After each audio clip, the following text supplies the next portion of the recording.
manifestações do poder do Espírito Santo. E às vezes, quem está aí, assim, você que está sentado assistindo, a gente pensa, nossa, que homens ungidos, que homens de Deus, e a gente não tem nada de diferente. Na verdade, nós somos até menor do que vocês, acreditem nisso. E hoje é um dia especial onde nós vamos estar ministrando o ensinamento para que cada um de vocês compreenda como isso funciona. Não é nada de novo. Na verdade, isso é algo que a igreja perdeu.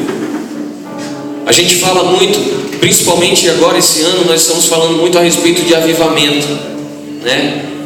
E na verdade avivamento é ressuscitar, é voltar à vida da igreja e dos costumes, das coisas que existiam no passado, na época dos apóstolos, na época de Jesus, e que se perderam.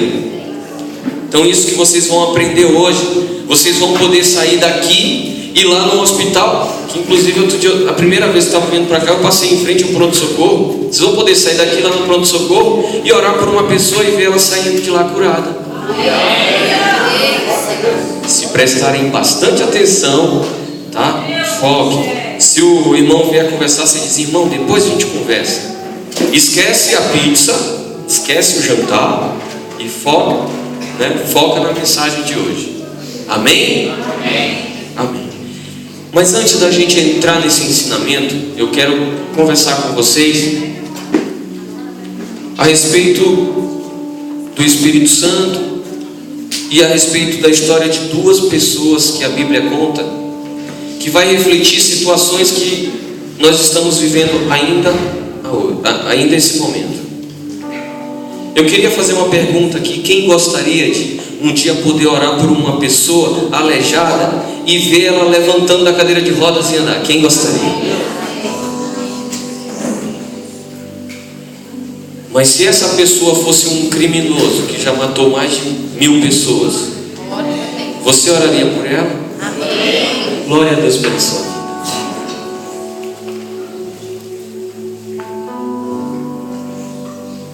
Lá em Atos 9, né? Depois você pode ler em casa, tá? Em Atos 9, fala a história de duas pessoas, né? Dois mundos diferentes, né? Dois costumes até iguais, mas assim, culturas, vamos colocar, bem diferentes, né? Um desses homens chamava-se Saulo. Saulo era um cidadão romano, ele era um cara lá, né? Ele era judeu, praticante, tudo, mas ele era um dos caras lá da guarda de Roma. E naquela época, Jesus já tinha morrido, já tinha ressuscitado, já tinha subido para a glória, e Saulo começou a perseguir os cristãos. A nível de curiosidade, naquela época não se chamava cristãos, né? Eles diziam, aquelas pessoas, elas seguem um caminho. Que o caminho foi o primeiro adjetivo dado para as pessoas que eram seguidores de Cristo.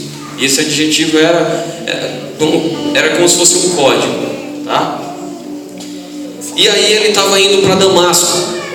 E lá em Damasco, ele foi até os sacerdotes da época, pedir autorização, um documento, para que quem ele encontrasse falando de Jesus, ele prendesse, levasse preso. E quando ele está chegando perto de Damasco,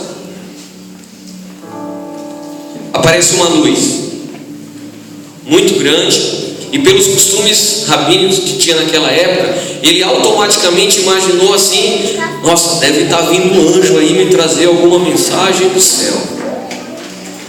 E aí, rapidamente, a glória foi tanta que ele não se aguentou de pé, ele caiu prostrado. A Bíblia conta isso, está lá em Atos 9, depois você lê em casa. Quem vai ler em casa? Você pode ler em casa, que é para ver que eu não estou mentindo, tá bom? E aí ele caiu prostrado lá. E rapidamente, com o que aconteceu ali, ele perguntou: quem és tu?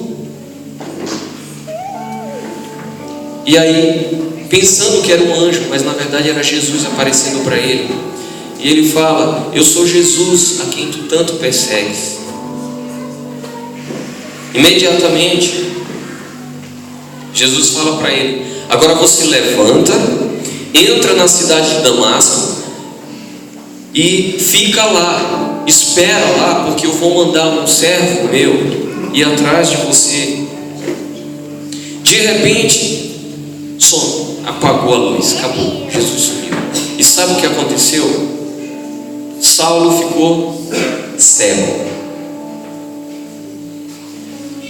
Às vezes no dia a dia, a gente, uma correria de doido, trabalho, faculdade, não sei o que, um monte de coisa, e esse monte de bagagem que a gente carrega do mundo, a gente acha que sabe de tudo, a gente sabe que vê tudo, e na verdade a gente não está conhecendo nada.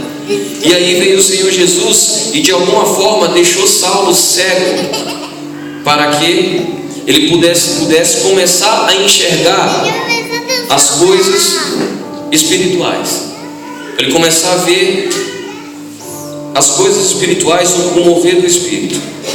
Pois bem, Paulo levanta, não conseguia andar porque ele estava cego, não conseguia ver o caminho. E aí as pessoas que estavam com ele, os outros guardas, pegaram na mão dele e foram ajudando ele, até que ele foi para uma casa de um homem chamado Judas, numa rua chamada Direita. Quando ele foi para lá, passou 3 dias, o Senhor, a Bíblia fala assim, que naquela cidade de Damasco havia um discípulo. Naquela cidade de Damasco, olha só o que a Bíblia diz: naquela cidade existia um discípulo chamado Ananias. Ontem eu falei aqui o seguinte, que todos nós somos chamados para ser ovelhas do Senhor. Todos nós. Pense na pior pessoa do mundo que você acha agora, o Hitler. Ele também foi chamado para ser uma ovelha do Senhor. Todos nós somos chamados para ser ovelha do Senhor Jesus. Porém, existem pessoas que não querem ser só ovelhas. Tem pessoas que querem ser discípulos. E Ananias era um dos homens que era um discípulo. Olha só que legal, a Bíblia dizendo que tinha um homem lá naquela cidade que era discípulo. Que legal. Aí o Senhor aparece para Ananias e fala assim, e Ananias estava dormindo. Olha que legal, o Senhor aparece para ele e ainda chama ele pelo nome: Ananias, acorda! Ananias fica imaginando Ananias dando um pulo da cama, todo assustado.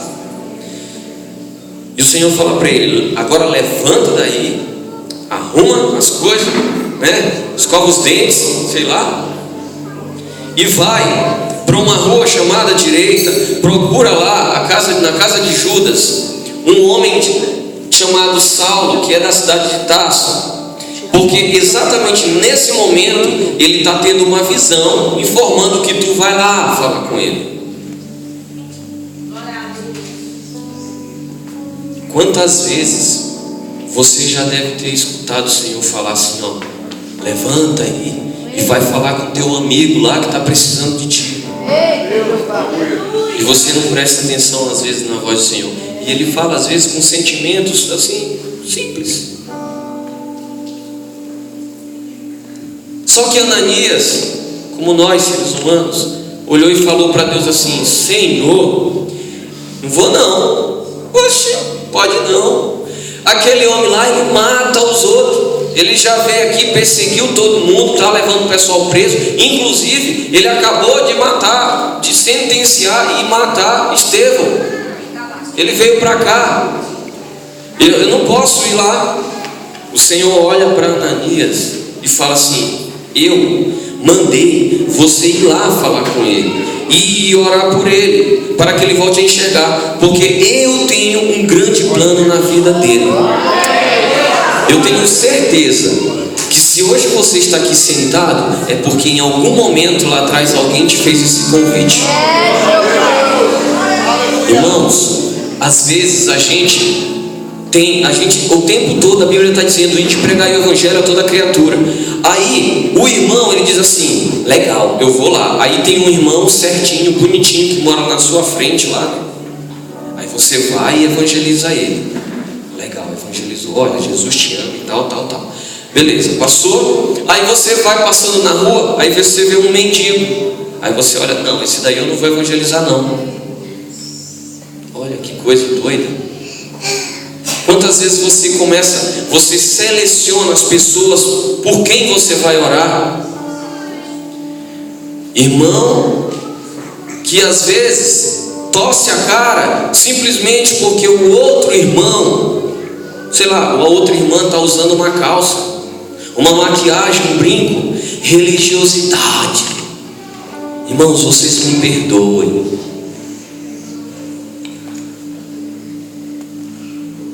Aqui eu vejo líderes, pastores, aqui eu vejo, né, grandes homens e mulheres de Deus que vão pregar o evangelho a toda criatura. E a toda criatura quer dizer toda criatura, independente se ele é branco, preto, azul, amarelo, é o cara de brinco, é o cara de tatuagem, é o cara louro, é o cara de cabelo careca, sei lá. É a toda criatura que tem que ser pregado o evangelho, independente da condição que ele esteja. Paulo era um cara que foi discriminado naquele momento pelo povo de Deus, e Deus falou: não, eu tenho um propósito na vida dele. O Senhor está dizendo para você ir pregar para aquele traficante, porque o Senhor tem um plano na vida dele também, assim como ele tem um plano na tua vida. Ele não quer saber, não invente desculpas. Hoje você vai aprender chaves para te ajudar a fluir, a te ajudar a você ir pregar o evangelho, pôr as mãos sobre as pessoas e elas serem curadas, porque assim está escrito na Bíblia. Será que você vai entrar dentro de um hospital e vai começar a selecionar as pessoas que você vai orar? Entenda isso. O evangelho veio para todos. O Senhor Jesus é para todos aqueles que creem. Ele não faz seleção de quem é santo, quem não é santo, quem é bonito, quem não é bonito, quem é louro, quem não é louro. Não, é todas as pessoas. E aí Ananias entendeu, tomou uma cajadada do Senhor e foi. Chegando lá, quando chegou lá, Ananias pôs as mãos sobre ele, falou: olha, eu vim aqui porque o Senhor Jesus, aquele que apareceu para ti em uma visão, me mandou. Pôs as mãos sobre ele, as escamas caíram algo parecido com escamas, ele voltou a enxergar, e a Bíblia diz que ele foi cheio do Espírito Santo. De novo, ele foi cheio do Espírito Santo. Ele foi cheio do Espírito Santo. Ele foi cheio do Espírito Santo. Cheio do Espírito Santo. Outro dia eu ouvi uma frase em uma igreja lá em Botucatu, em São Paulo, onde o profeta grande Jones falou o seguinte: o problema na igreja hoje é que eles estão querendo limpar o peixe antes de pescar. Sem religiosidade. Sem religiosidade. O teu trabalho é pregar o evangelho. Convencer do pecado não é o teu trabalho. Não é o teu trabalho. É trabalho do Espírito Santo de Deus. Quem entendeu, diga amém. Quem entendeu, diga graças a Deus. Eu vou te pedir nesse momento, feche teus olhos. E se por algum momento, lá no passado, você esteve na mesma situação que Ananias, você começa a declarar isso e pedir perdão ao Senhor. Dizer: Senhor, me perdoe por eu ter questionado o teu pedido. Hoje eu entendo que a tua vontade é que eu vá e pregue o evangelho. Me desculpa por ter feito pré-julgamentos dos meus irmãos, por ter feito um julgamento que não me cabe, porque quem deve julgar não sou eu. Eu quero te pedir perdão por essa falha que eu cometi. Em nome do Senhor Jesus. Ele está aqui e Ele está te ouvindo. Essa é a primeira chave que você tem que abrir mão. É a primeira chave que você tem que abrir mão. É desse costume que às vezes você carregou até hoje. E você abrindo mão desse hábito, você vai começar a ver o reino de Deus totalmente diferente. Amém?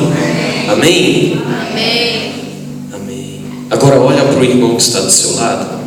Às vezes você pode nem ter feito, mas é bom você olhar para ele e dizer assim, ó: me perdoa, meu irmão, se eu te julguei alguma vez. Vai, pede perdão para o seu irmão aí do lado. Isso, pede perdão para ele aí, meu irmão. Isso, vai lá. Se precisar levantar, pode levantar do seu lugar e sai pedindo perdão. Fala assim, ó: me perdoa, meu irmão, por ter te julgado qualquer dia. Me perdoa, meu irmão, por ter te julgado qualquer dia. Isso, vai começando a liberar perdão aí, gente. Vai limpando o coração, limpando de toda a religiosidade, de toda a sujeira, de toda a casca que só te afunda cada vez mais. Ele é amor e Ele é a justiça. Ele diz: ame ao teu próximo como a ti mesmo. Ele não diz julgue ao teu próximo, diz ame ao teu próximo. Amém? Vamos aplaudir o Senhor Jesus mais uma vez. Glória a Deus. Aleluia, Senhor. Aleluia. Eu queria chamar o meu amigão, o evangelista João, para dar continuidade da segunda parte desse seminário de cura. Amém?